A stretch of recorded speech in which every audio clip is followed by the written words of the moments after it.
the summary, guys. So please be warned, the summary of mine will be a little bit generalized or not as pretty. Hi everybody, my name is Cindy. Welcome back to my channel. Today I am gonna be doing a book review of one of my highly anticipated book of 2018, and I finally got around to actually finishing reading it a couple of days ago, or maybe last night.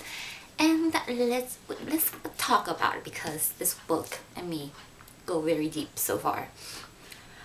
A Reaper at the Gates by Sabaa Tahir. This is the third book in the Ember in the Ashes series. Let me give you a little synopsis about what this book is about. This book takes place right where we left off, in A Torch Against the Night. Helene has taken on the full responsibility of a blood strike. She has to protect the empire. If it does not have to do with anything with empire, she just pushes it aside and deals with it later. Lila is on a journey to stop the Nightbringer, and at the same time she somehow finds herself in a battle that she did not sign up for. Then we have my favorite character, Elias, stuck in the waiting room, and he's struggling with his new job or title of being a soul catcher. He didn't want it, and now he has to become one. Before I can tell you guys any more about my thoughts about this book, this will be where the spoiler alert goes on. So if you have not read this book yet, or even started this series, please stop this video and go on ahead and start it. And to all those of you who are hard-headed and don't really care, I have warned you. On to my spoiler alert and my thoughts about this book. Let's talk about the plot here. The plot of this book is just, there's a lot of plot. So the main plot of this book in general is to stop the Nightbringer and to prevent the Martial Empire from collapsing and lead a resistance to the collapse of the Martial Empire. And yeah. I can go on about the plot of this book, but I will simply break it down to the plot of each of the champions. Our first champion, Helene, the Blood Strike. She has dealt with a lot. When we last met her in A Torch Against the Night, she has her heart ripped out when she witnessed the death of her family, and now she has to protect her only living family member, which is her sister. And it gets more twistier now because her sister is pregnant with Marcus's future heir. At the same time, she has to deal with the political scheming of the members of the court and of the communant. Let's just say she has to deal with a lot of problems, from attack from the front, the back, the side, and from everywhere. She's attacked all around.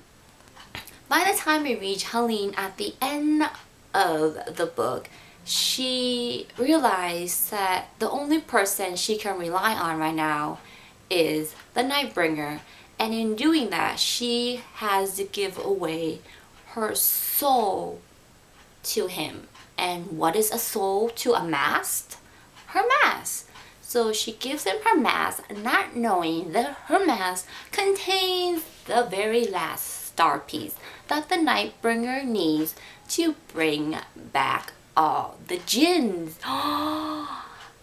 It's like Helene is saving her people, but at the same time she's bringing downfall to her people by releasing the jinn. So our second champion, Lila, is on a quest to bring down the Nightbringer, and she was led to believe by him that the last star piece is found in Helene's ring.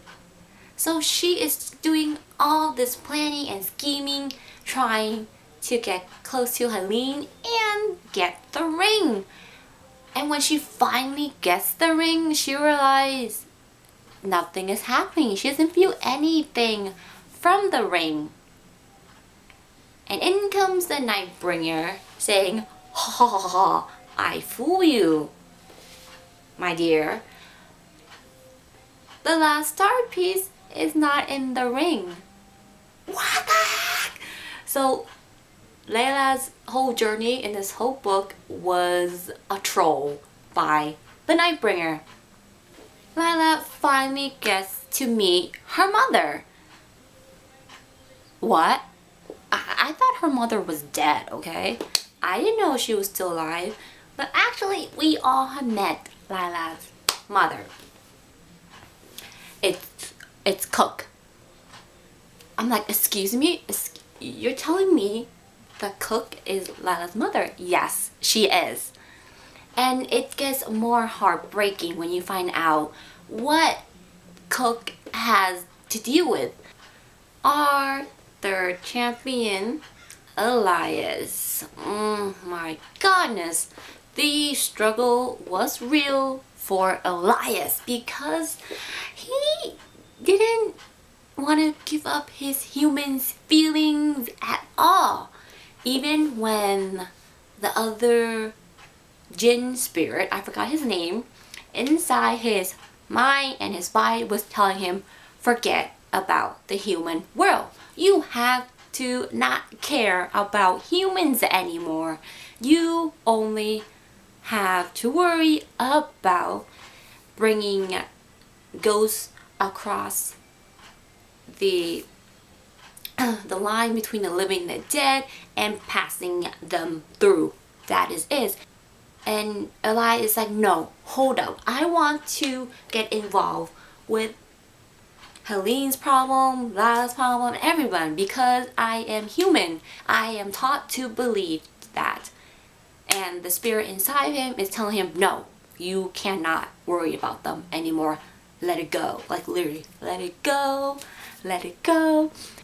My favorite scene from this book will probably be the little romance scenes that the author gave us, especially between Elias and Layla, but it's short-lived because none of them remembered it. But I had my moment. I was so happy when I thought something would happen, but it didn't happen. But it's still my favorite. And also the little like spark of romance between Harper and Helene.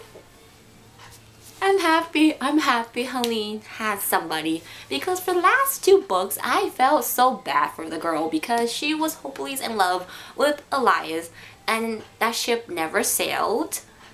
But now something is happening, something is gonna happen hopefully in the next book between them. So excited. I'm a diehard romance, so when there's romance in it I get happy for my characters when they get somebody. I am very excited for the fourth and final book to this series. I am looking forward to see how Helene is going to train Layla to become strong. I'm looking forward to how Elias is going to get himself out of a mess of being a soul catcher. And I'm very excited to see the romance between Helene and Harper. And I really want to see how Helene is without her mask. Without further ado, this book, I gave it 5 out of 5 stars. It's one of the hardest books to read in this series, but by far it's one of the best because the author just planned this out beautifully. And I'm hoping for better stuff in the next book. Or you know what? Knowing Sabaa Tahir, we are gonna be very happy with what she has planned for us, I hope. So thank you for watching. Stay tuned for upcoming videos, and I will see you soon, guys, in another video.